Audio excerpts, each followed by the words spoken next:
Thank you.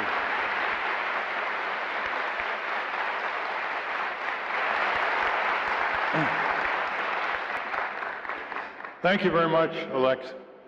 It's Global Exchange and Co-op America who have built this great annual event. And as you go through the various booths and exhibits, consider what it all means when it's put together. It really means a lot more than the analysis of it, but we certainly know it means the emergence of a green sub-economy, which is very important. Certainly means more education about the quality of economic systems, not just how big the GDP is, how do the fruits of economic output benefit people who are now excluded, the distribution issue, not just the aggregate economic growth, but how is it distributed? And I think that we can see in many ways enough models of superior performance that meet environmental, sustainability, health, safety, access to justice, entrepreneurialism in its best sense. There are enough models of superior performance that we can now point to, so we're not just dealing with theory, we're dealing with people who've actually done it on the ground, whether it's profitable organic farming, whether it's cooperatives, whether it's new kinds of grassroots media, whether it's a redefinition of what food should be all about, and of course the many environmental facets of an economic system. This afternoon I would really want to push the envelope, and I hope you'll carry it forward. We do need a more fundamental strategy here on giant corporate power. That is the central political issue of our time. It's corporate power and the takeover of our government and the spread of commercial values into every nook and cranny of our culture, including the commercialization of childhood, the commercialization of universities, the commercialization of almost everything these large companies touch. First, we have to make a distinction between giant multinational corporations who have subverted even capitalist principles by refusing to give their owners, which include labor pension fund stockholders, any kind of authority or role under a principle of capitalism. If you own something, you're supposed to have some control over it, not with corporate capitalism. They also subvert a principle of capitalism, which if you can't make it in the market, you go down. Instead, they go to Washington for a bailout, handout, giveaway, loan guarantee, like nuclear power is at the present time. And so don't ever let them get away with this association with capitalists. The only capitalists in this country are small business.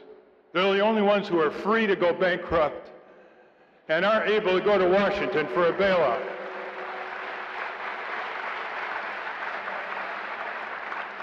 The giant corporations are a new animal with long antecedents.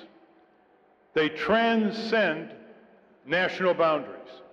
They can circumvent the laws, the regulations, the processes of nations, states, and localities. Think of them as giants astride the globe, able to avoid the rule of law, able to avoid accountability, able to avoid the monitoring of elected officials, able to avoid the courts, as they pit one country against another with a propulsion downward on standards of living in more developed countries toward the poverty of the undeveloped countries. We have to keep up with the dynamic lethality and greed and destructiveness of giant corporations that are out of control. They are very dynamic. If you just look at all the financing instruments they're developing, whether it's home mortgages or whether it's mergers and acquisitions, You don't know anymore who owns what. They have so many tiers of companies. The other day, there was a report that says tort lawyers are having trouble suing nursing home chains for severe mistreatment of elderly people and neglect. And the reason why is because these nursing home chains are owned by tiers of corporations, some of them offshore, and the most immediate tier have very few assets. So they can't be responsible for paying the verdicts. And so the tort lawyers say, well, we just can't handle it. And so more and more people can be mistreated or neglected in these nursing homes with impunity. So let me start with a sequence here and see how it courts your favor in terms of engagement. Let's start with a plus here. In the year 2000, Business Week magazine, which is the corporate magazine, biggest circulation, had a headline that said, "Too much corporate power" on the cover. And inside, it had 6 detailed pages saying yes, yes, yes. It then polled the public and registered 72% of the American people thought corporations had too much control over their lives. It then had an editorial with a ringing phrase that said, quote, "Corporations should get out of politics," end quote. I would assume the assumption is they are not human beings. Only human beings should have constitutional rights, not corporations.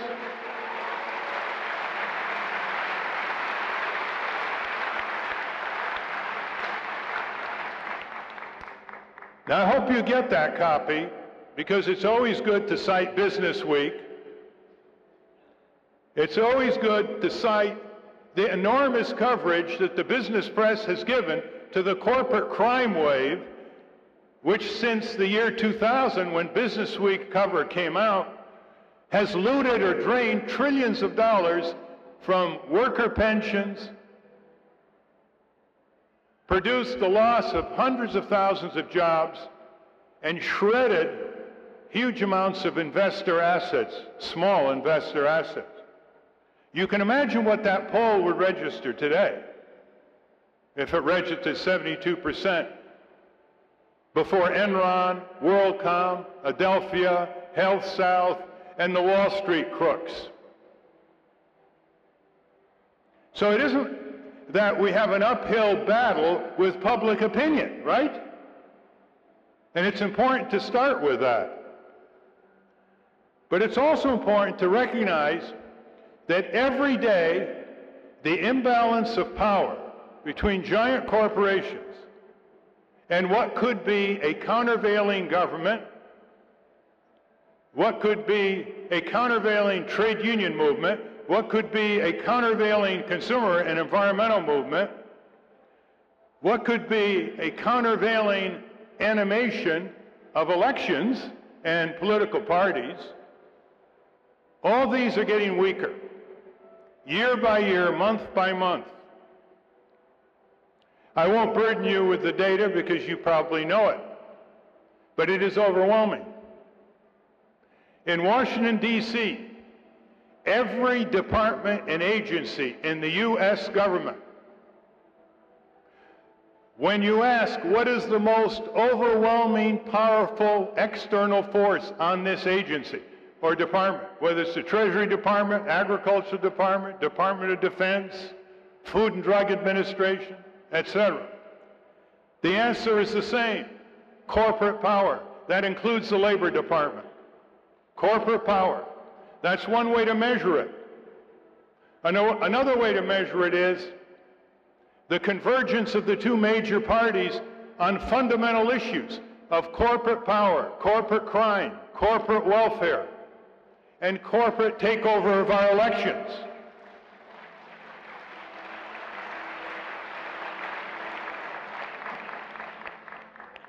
There are 35,000 full-time corporate lobbyists in this city, and they don't spend their time looking at the Washington Monument.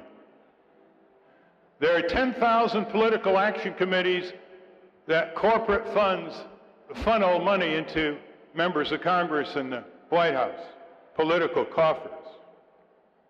The drug company alone, the drug industry alone, has 500 full-time lobbyists on Capitol Hill.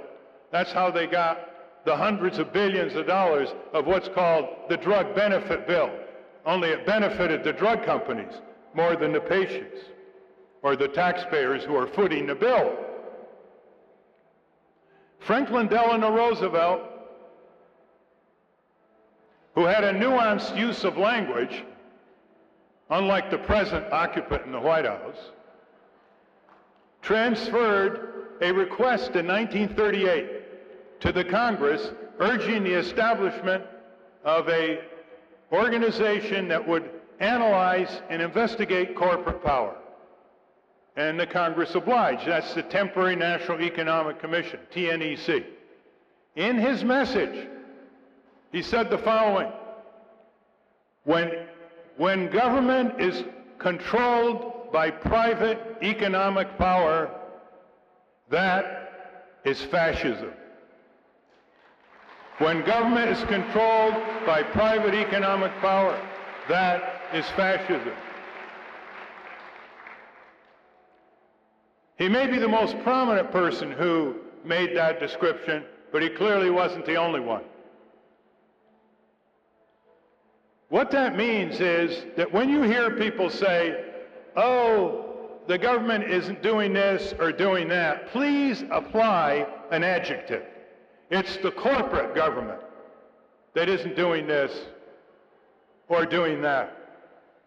It's the corporate government that leaves tens of millions of impoverished people, many of them minorities, in our cities and rural areas, subject to the rapacious corporate crime of predatory lending, of rent-to-own rackets, of enormous interest rates for payday loans, of housing code violations that jeopardize health and safety, of lead and asbestos, and heavy forms of contamination that have been called environmental racism.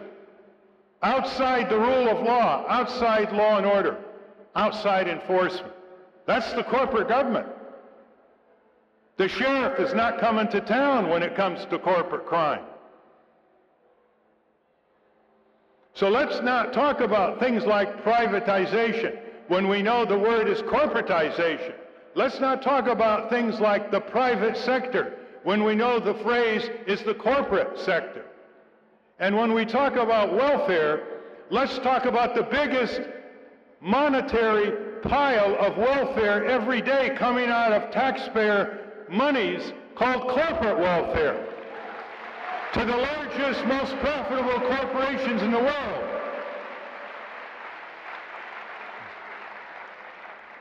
General Electric is on corporate welfare.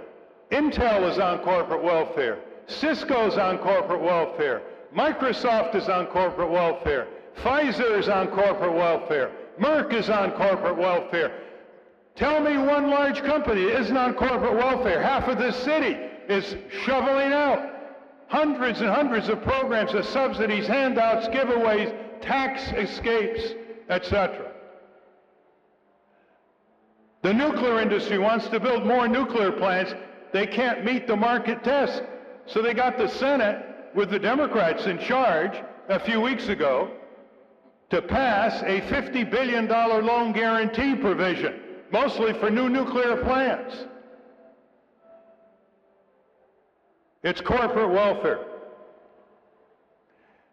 It's important to note also that the struggle throughout history has been one of commercial values against civic values, the values of profiteering, the values of single-minded aggregation of profits no matter what the cost, against the values of justice, tolerance, health, safety, regard for posterity, access to justice, the freedom of the many to participate in power.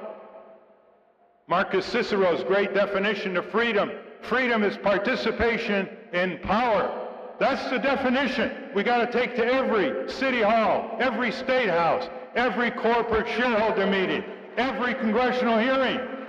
If there isn't a shift of power to the people from the corporations, none of all these great things that we know can be done for our country and our world, many of them exhibited here this weekend, can be significantly and quantitatively successful. They will just be models. Every politician running for office at whatever level should be asked the cardinal question: what are you recommending and what have you done to shift power from the few who now decide for the many to the many who will decide for the few?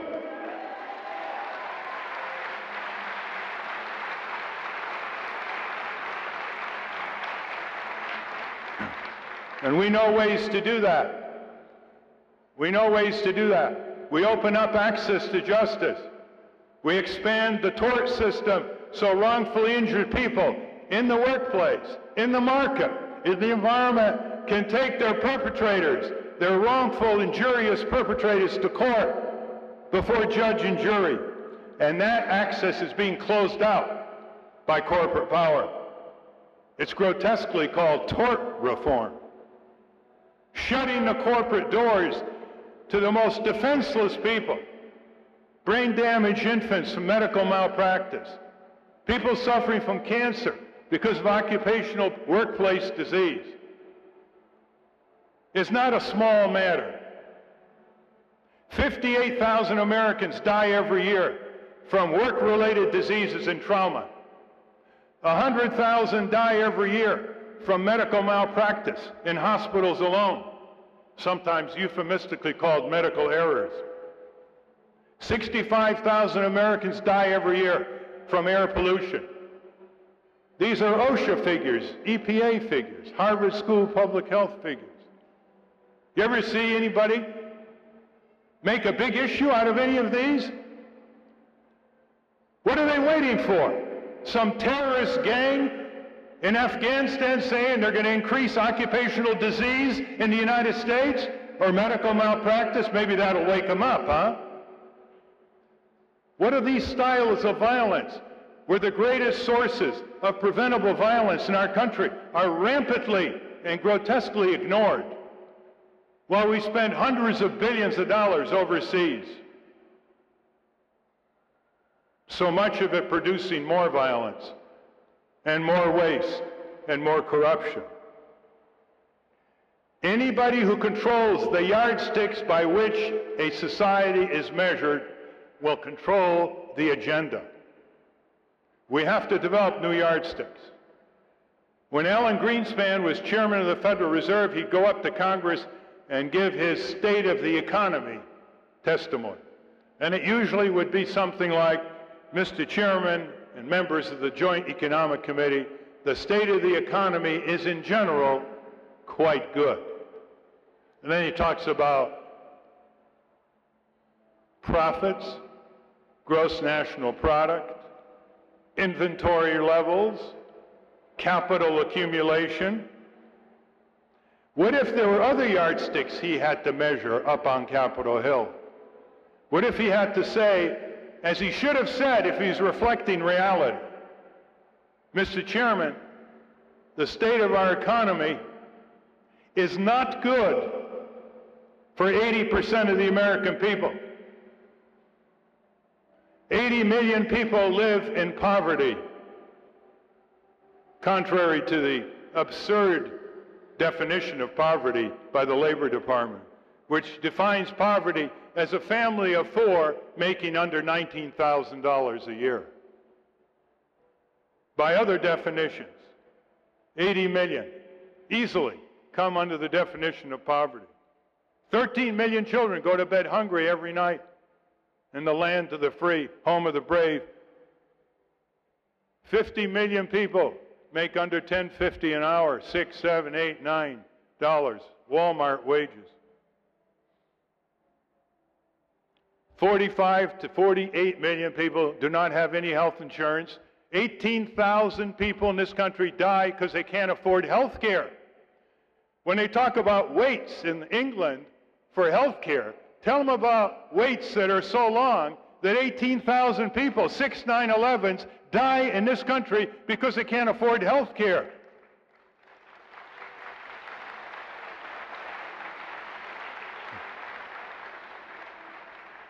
Those figures are conservative. They come from the Institute of Medicine and the National Academy of Science. They don't even count the diseases and the injuries that occur and are worsened and are not diagnosed because people can't afford health care. We have to have our own yardsticks. We have to have our own people's economic yardsticks by which to measure our economy. Do not use the corporate yardsticks to measure the economy. They won't talk about the distribution of the gains that were produced by the sweat of millions and millions of American workers who are making less and less in terms of the return on labor compared to the return on capital. And that's been going on for over 25 years. Yardsticks, the quality of the economy. They can control public opinion by simply saying, oh, look at the GDP. It went up 4% this quarter over last year. Oh, look at profits. They're up 10%. And that's what goes over the evening news. We have to turn that around and expose the fraud of these yardsticks, which are oligarchic, plutarchic large yardsticks. They're not people yardsticks. Remember, whoever controls the yardsticks, whether it's the SAT or the graduate record exams or the definition of beauty or the definition of political success, will control the agenda, will control the way we look at the world. In analyzing who we should pay attention to, it helps to ask one single question. If millions of people do not have health care, who is saying no to their getting health care? The HMOs, the drug companies, the hospital chains? If tens of millions of people don't have a living wage, who's saying no to a living wage? The Walmarts, the Kmarts, the McDonald's, the Burger Kings? If tens of millions of people are having to pay more taxes than they should, and the rich and powerful and corporate are paying far less than they should, who's saying no to this kind of tax reform? It's these corporations and their executives. If you make capital gains and dividends, you pay 15%. If you work in a steel mill, you're up to 33%. Quite a difference between the maximum tax rate for clipping coupons in a Park Avenue condo and going to a hot steel mill every day, 5 days a week. The tax rate is over double on workers. Who is saying no to cleaning up the election process, which is now on an auction for the highest bidder? They have quarterly returns now for Hillary and Obama and Edward, like they're corporations. It's corporate money that's saying no. Who's saying no to access to courts for people who desperately need compensatory justice? It's the corporate wrongdoers. After a while, you get the idea, huh? Where the focus is. I usually don't like this phraseology, but I find it irresistible. Whenever you meet any politicians or any government employees, tell them, it's the giant corporations, stupid. That's who it is.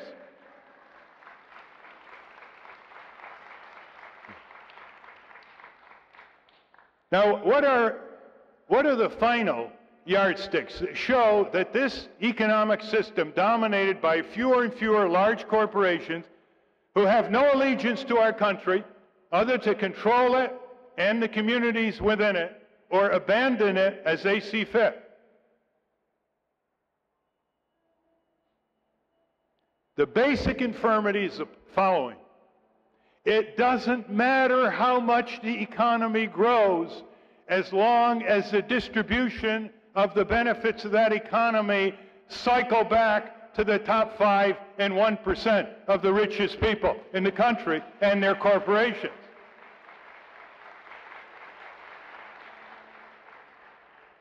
The crumbs are not enough.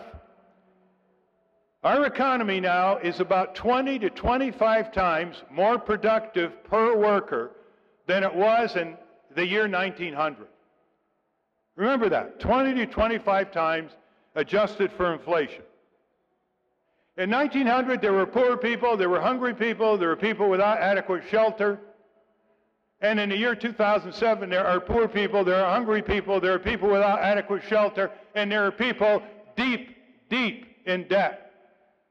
Oh, they may have television set now where they did in 1900. But how can an economy grow 20 to 25%?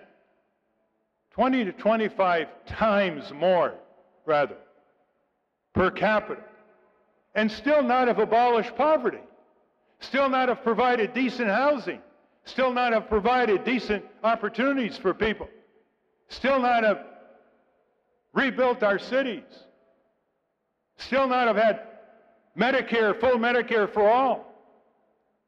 That's because the corporate system is inherently defective.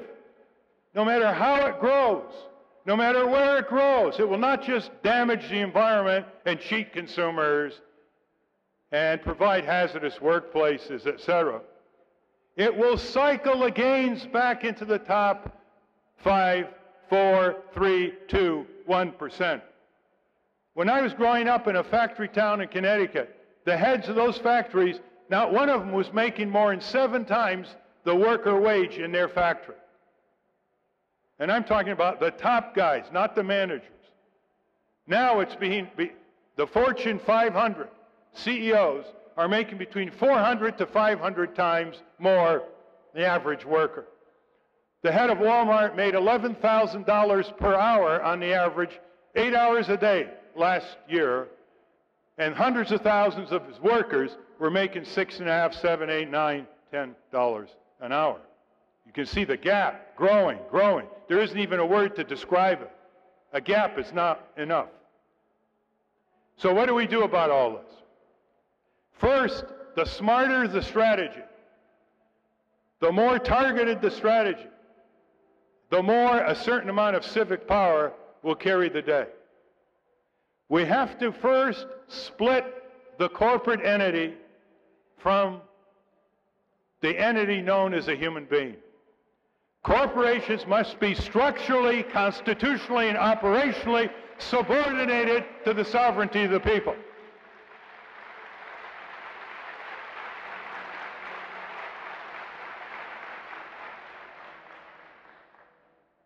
They should be prohibited from contributing to elections, from testifying as corporations, from participating in politics. How did we ever get in this situation? Some Supreme Court decision in 1886 decided that corporations were human beings for purposes of the Constitution. Talk about right-wing judicial activism. It wasn't even argued by the lawyers in the Supreme Court. They just decreed it. The railroad company, in this case, was considered a person for purposes of 14th Amendment. What kind of society is it that gives inanimate entities, whether it's a robot or a corporation, we're not talking about the people in the corporation, the same rights that we have? Corporations don't vote. They don't die in Iraq. They don't have children. They shouldn't have these constitutional rights. We got to make that a dialogue, a conversation from the local grocery store all the way to Congress.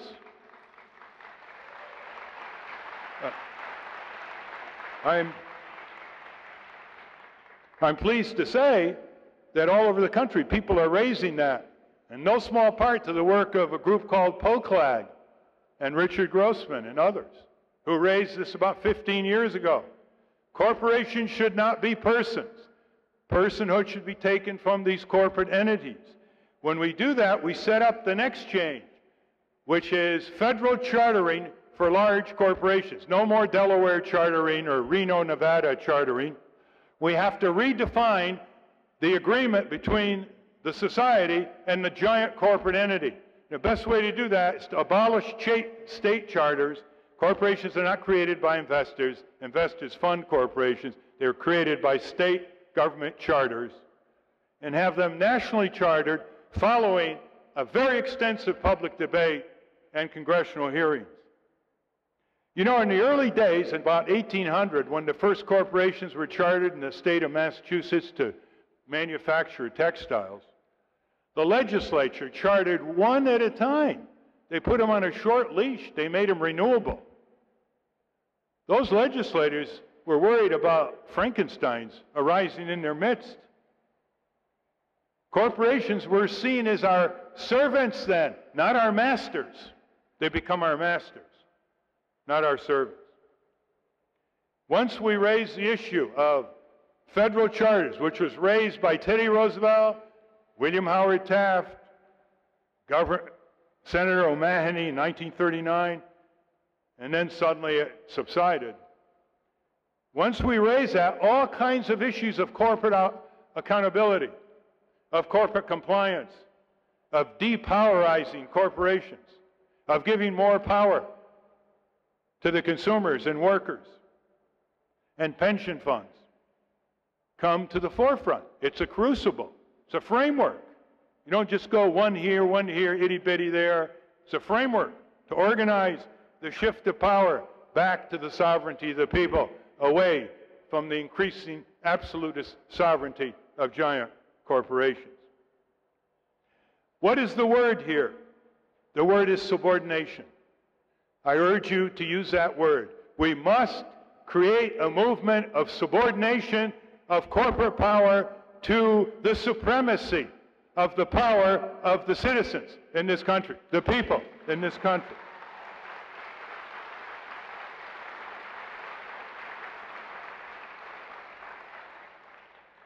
And the second approach is displacement of corporate products, services, and that's what this convention is about. It's displacement. It's saying, what are these Monsantos doing to our food? We're going to displace genetically modified food with the preservation of the small farm, with the preservation of more decentralized, close-to-market food producing, without using chemical agriculture and genetic modification. Displacement means full Medicare for all, which displaces, just the way Medicare for the elderly did in the 60s, it displaces the health insurance industry. Just as solar energy, decentralized, distributed through co-ops and other non-giant corporate delivery systems, displaces more and more of the coal, of the gas, of the oil, of the fossil fuel giants, Exxon and Peabody Coal. That's displacement.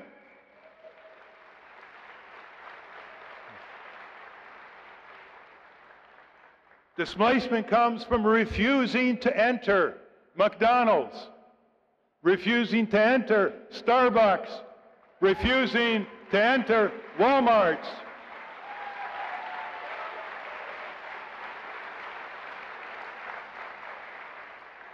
How clever Walmart is. It charges you as taxpayers and then tells you they're giving you a break in the store. Like going on Medicaid because they won't give their workers health insurance. Like getting all kinds of community tax breaks, displacing small business, which small business doesn't get because Walmart's the big guy on the block. There are a lot of ways to expand displacement. Go by every booth and see, is that displacement? Is this displacement? I've just given you a few examples. Another displacement is to displace NAFTA and the World Trade Organization.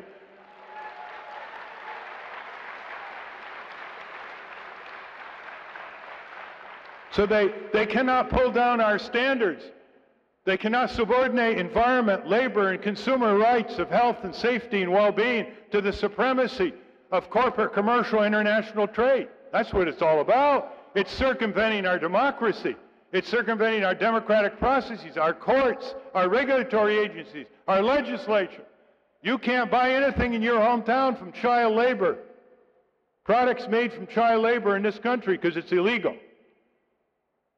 But our country, because we've signed on to the World Trade Organization, can't pass a law prohibiting importation of products made by brutalized child labor abroad, because that would violate the WTO, and a country that would take us to Geneva would beat us in those secret courts under the WTO.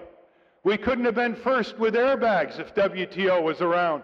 We'd have to go to harmonization committees organized by WTO bureaucrats in Switzerland, and where we'd be driven downward by other countries on the committee that didn't want airbags to be mandatory in cars. Subordination and displacement. Why do I emphasize these kinds of approaches? Because giant corporations have learned to game our political economy. They've learned to neutralize regulatory agencies. They've learned to buy elections. They've learned to block access to the courts. They've learned to get in the minds of our young children, so that the very trademarks with this mass marketing, undermining parental authority, selling pornography, violence, junk food, junk drink, dangerous toys, they're getting into the minds of our children at a very young age. They know how to game the system. And when they know how to game the system of accountability, when they know how to bring trade unions to their knees, when they know how to spend tens of billions of dollars after Katrina and not help any of the victims of Katrina and get away with it, when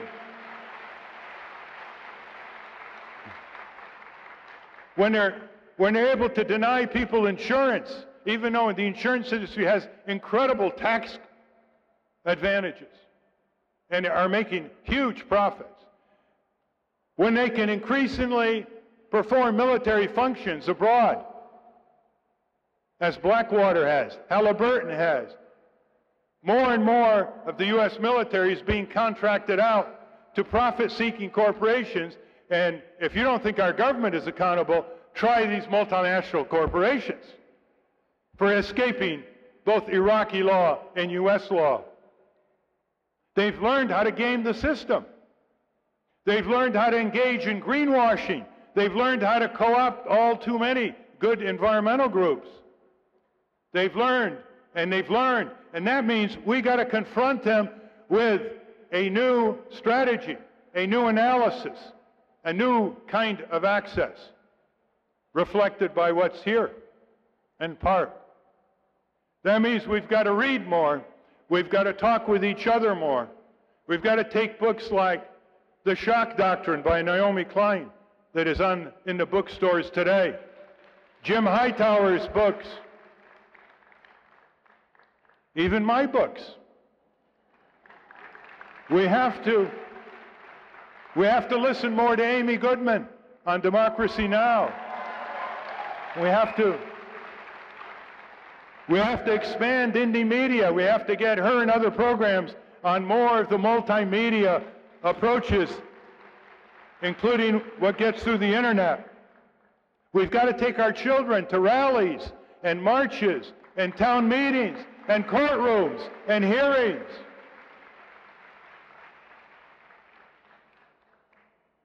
And then we get ready for the real movement here. And here's how we should look at it. First, we take away their symbols. That flag is ours. That Pledge of Allegiance is ours. Because that Pledge of Allegiance ends with a phrase that corporations cannot have allegiance to, these large corporations.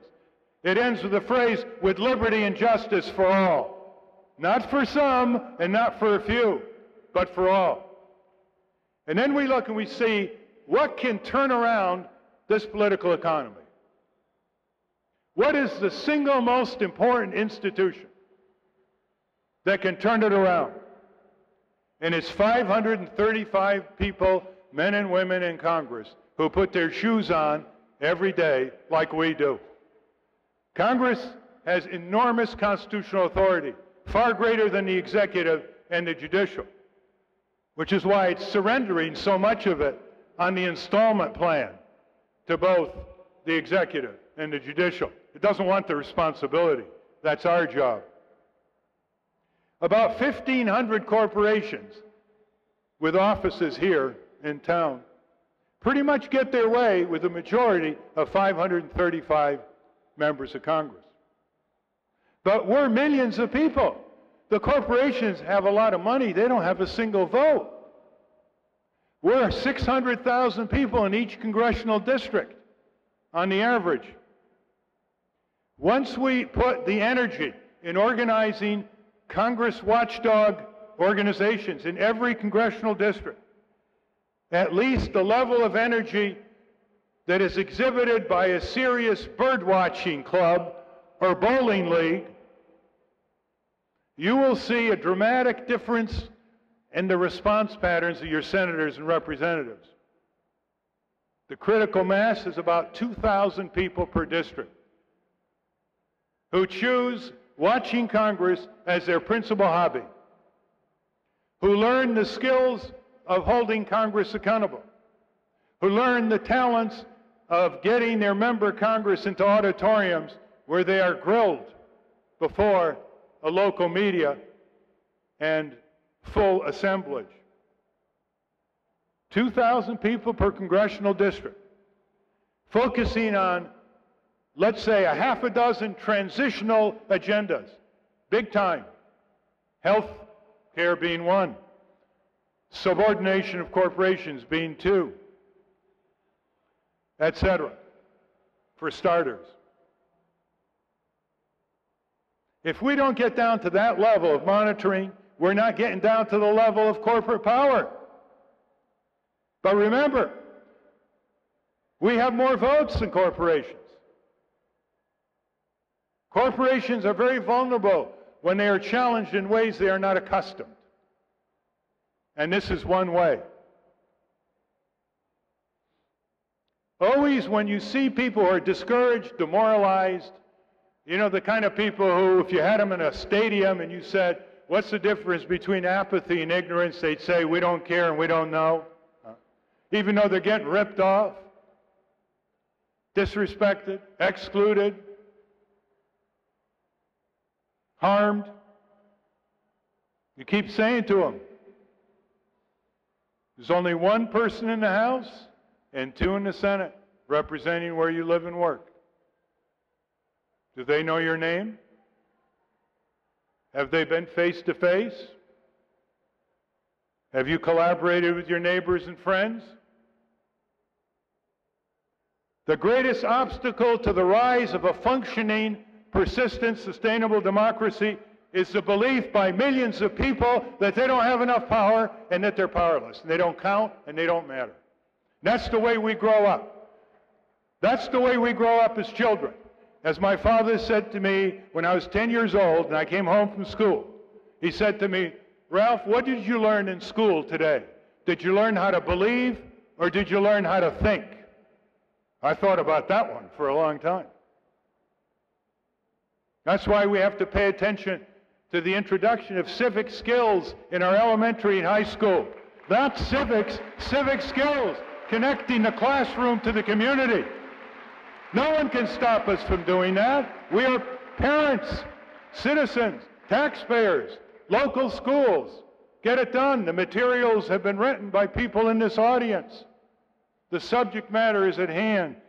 The children love it when they're given that kind of opportunity. Finally, let's total up our assets. I've described the assets of power of corporations. A lot of the assets of power of corporations belong to us. The timber companies, oil and gas companies, uranium companies, gold companies, they are getting our minerals either free or for bargain basement prices on the public lands. The public lands belong to us. We own them. But we've allowed these corporate entities to control what we own, to profit what we own. to exploit what we own, to pollute from what we own. A few years ago, $9 billion with a B of gold was discovered on our land in Nevada by a Canadian gold company. They got ownership of $9 billion of gold for $30,000 paid to the Department of Interior under the 1872 Mining Act that's still on the books. Imagine, 30,000 bucks, $5 an acre. And they had all the gold.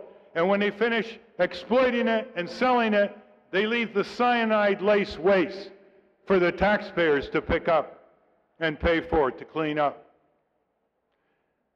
The public airways belong to us. We own the public airways. That's a tremendous asset. But we've given it away to the radio and TV industry.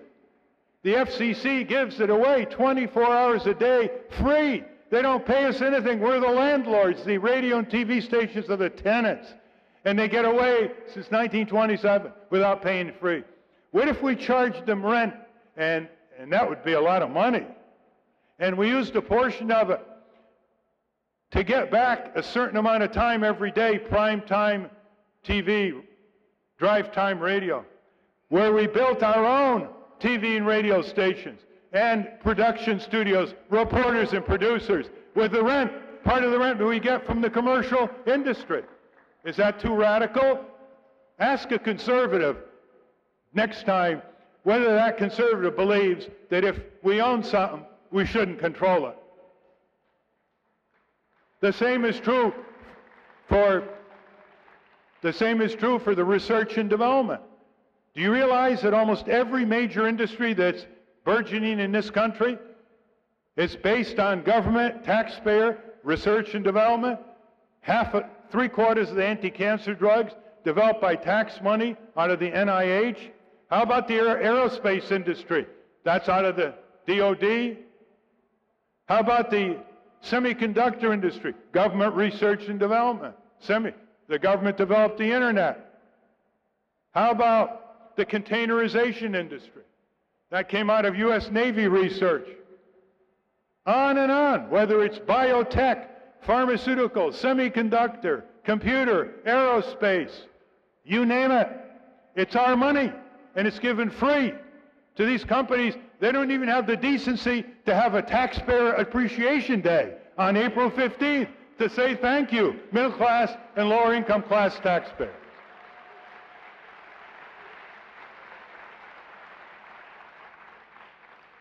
It's not because I haven't urged him to do it in letters to major corporations.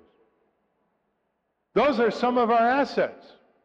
But no asset is greater than the asset of an aroused mind in an aroused citizen who is communicating to other people.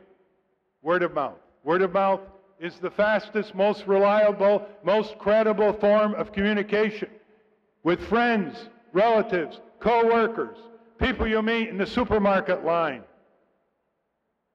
Why, if people spend as much time as they do talking about American Idol in the supermarket line, talking about the absolute necessity to impeach George W. Bush and Dick Cheney and convict them in the Senate, we'd have it done.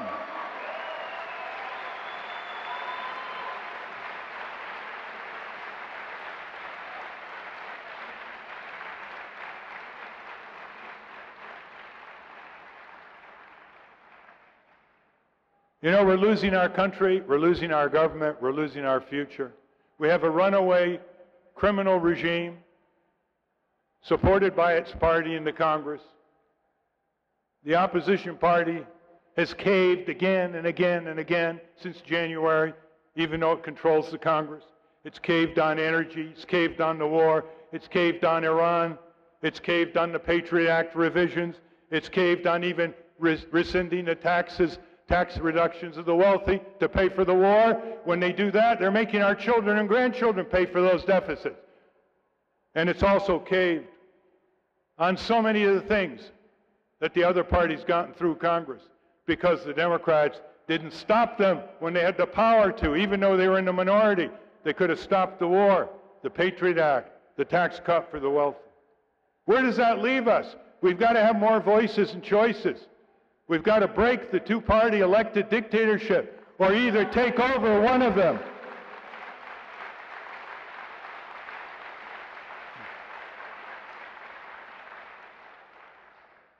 It's really quite serious. I've happened to been speaking in the last 2 years to some progressive, wealthy people. Yeah, there are a few progressive, very wealthy people. They're in their 80s, 70s, 90s. I've never seen more demoralized and discouraged people. As one of them said to me, and he was very, very good with his workers. He supported trade unions. He never lost a day to a strike. He had all kinds of companies. And he's almost 90 years old, and he said, is this the country I'm going to leave? Is this the situation I'm going to leave? Well, you think our indignation level would be a little higher? You think we're going to alert our mind and our intelligence without fire in our belly? You think without emotional intelligence to break our routines, to change some of the time we spend every day and every week and every month collaborating and organizing grassroots organizations that mean business, that can raise enough money to have full-time staff? If we don't do that, no one's going to do it for us. If there's one cardinal lesson of history, is that the people only get what they demand, seek for, and fight for. As the great abolitionist Frederick Douglass said pre-Civil War, power concedes nothing without a demand. You couple that with Cicero's definition, freedom is participation in power, and tie it to an ancient Chinese proverb, which once you hear it, you'll never forget it. And here it is, quote, to know and not to act is not to know. To know and not to act is not to know. So for shortcuts, I'm going to leave you with two important websites. One that has just put up our June conference on corporate subordination and displacement in Washington, D.C. The whole series of seminars and plenary sessions are now on the website. It's called tamethecorporation.org. tamethecorporation.org. I think this is the most advanced corporate accountability conference held in our country. And I hope that you'll spend the hours necessary to absorb it and then move with its exhortation. The other is called corporatepolicy.org, corporatepolicy.org. And it features a book that's entirely devoted to corporate reform, fundamental corporate reforms, called The People's Business. Charlie Cray is one of the authors. Are you here, Charlie? He's over there. And there are a lot of wonderful books exposing corporate wrongdoing. Aren't many books on corporate reform. That's the one I would urge you to get a hold of. I'm getting the signal that we all have to leave, and I want to thank you for your patience. I want to thank you for your commitment for being here and going back home and spreading the word and spreading that human energy that you brought here and had accentuated here by your rubbing shoulders with each other and with all these wonderful exhibits. And if any of you want to chat further, I'll be out there behind that green parapet. Thank you very much. Adelante.